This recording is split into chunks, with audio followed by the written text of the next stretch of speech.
The snowstorm had swallowed the town whole, turning every street into a silent, white prison. But inside the tiny silver-trimmed diner on Maple Road, a single light flickered like a heartbeat fighting to stay alive. Emma, exhausted from a double shift, was scrubbing down the counter when the door slowly creaked open and a blast of icy wind swept in. Wrapped in a thin, worn blanket, an elderly woman stepped inside, shivering so violently her bones seemed to tremble. Her eyes, red from cold and years of hardship, searched the room as if begging for a place where the world would stop hurting for just a moment. Before we continue, if you believe in kindness, second chances, and the power of humanity, please like, comment, share, and subscribe. It truly helps more people see stories that remind us the world still has good in it. Emma rushed to her, sensing something deeper than cold. The woman looked like she had been wandering with nowhere to go for far too long. Emma guided her into a booth and quickly wrapped her in an extra apron she kept for slow nights. The woman's hands were icy, her face pale, her breathing shallow. Snow melted from her shoes onto the floor, forming a small pool beneath the booth. The storm outside roared like a warning, but inside, Emma moved with quiet urgency, heating soup, brewing tea, placing anything warm within the old woman's reach. The diner was nearly empty, just the hum of a flickering bulb and the hiss of the coffee machine. Emma knew she wasn't supposed to let people shelter overnight, but one look at the woman's trembling form made the rule meaningless. She brought her soup, stayed beside her, and made sure she had somewhere safe to rest.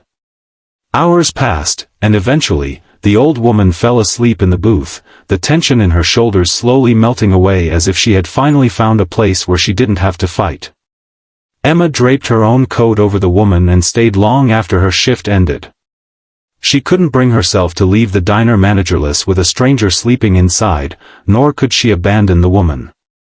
Outside, the storm hurled its wrath at the windows, but Emma refused to move. She watched over the woman like a silent guardian until the sky began to lighten and the storm slowly loosened its grip. When morning arrived, and the roads cleared enough for early commuters to appear, Emma carefully woke the woman. Her eyes opened with confusion first, then relief.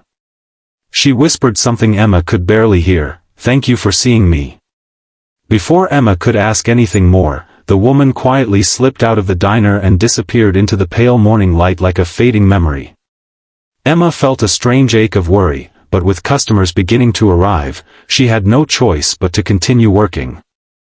A few hours later, just as the lunch rush tapered off, the diner door opened again, this time with confidence, not hesitation. A tall man in a perfectly tailored navy suit stepped inside, brushing snow from his shoulders. His shoes were spotless despite the weather, his presence sharp and commanding. He surveyed the diner briefly before his eyes locked on Emma with a seriousness that made her heart thump in confusion. He approached the counter and asked in a calm but weighted voice if she was the young waitress who had worked through the storm. Emma nodded, unsure why his gaze seemed to search her soul. The man introduced himself simply as Daniel, but something about him radiated the quiet power of someone used to boardrooms, not diners. He placed a photograph on the counter, an image of the elderly woman Emma had sheltered. Emma's breath caught. She nodded again, this time with concern, fearing something terrible had happened. Daniel's expression softened in a way that didn't match his expensive appearance. He explained, in a steady but emotional voice, that the old woman was his mother. She had vanished from her care facility 2 days before the storm, disoriented and frightened. Search teams had been looking everywhere, fearing the worst in the deadly cold. But she had returned home safely that very morning, warm, fed, and speaking endlessly about a young woman who had shown her kindness when the rest of the world seemed too busy to notice. Emma felt her throat tighten. She hadn't done anything extraordinary, just what any decent human should do. But Daniel looked at her as if she had saved the world. Then he did something Emma never expected. He asked her to step outside for a moment. Out in the crisp post-storm air, he pointed across the street where a sleek black car waited. He told her that his mother's words had shaken him deeply, about humanity, kindness, and how money meant nothing if people forgot how to care for one another. He said he wanted to honor what Emma had done. At first, she tried to refuse anything he offered, insisting she didn't help for reward. But Daniel gently explained that kindness should never leave the giver empty. He handed her an envelope. Inside was a letter of gratitude written in shaky handwriting, and a check that made Emma gasp and cover her mouth in disbelief.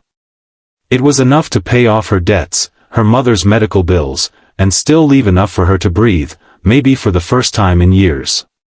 Daniel said it wasn't charity, it was a way to continue his mother's tradition of repaying kindness with opportunity. Emma's eyes filled with tears in the cold air, not because of the check, but because someone finally saw her. Truly saw her. If this story touched your heart, please like, comment, share, and subscribe so more people can hear stories that restore hope and inspire kindness. Before we end, tell us in the comments, what would you have done if you were in Emma's place? In the warmth of that snowy day, Emma learned that sometimes the smallest act of kindness can return like a miracle, bringing with it the power to change a life forever.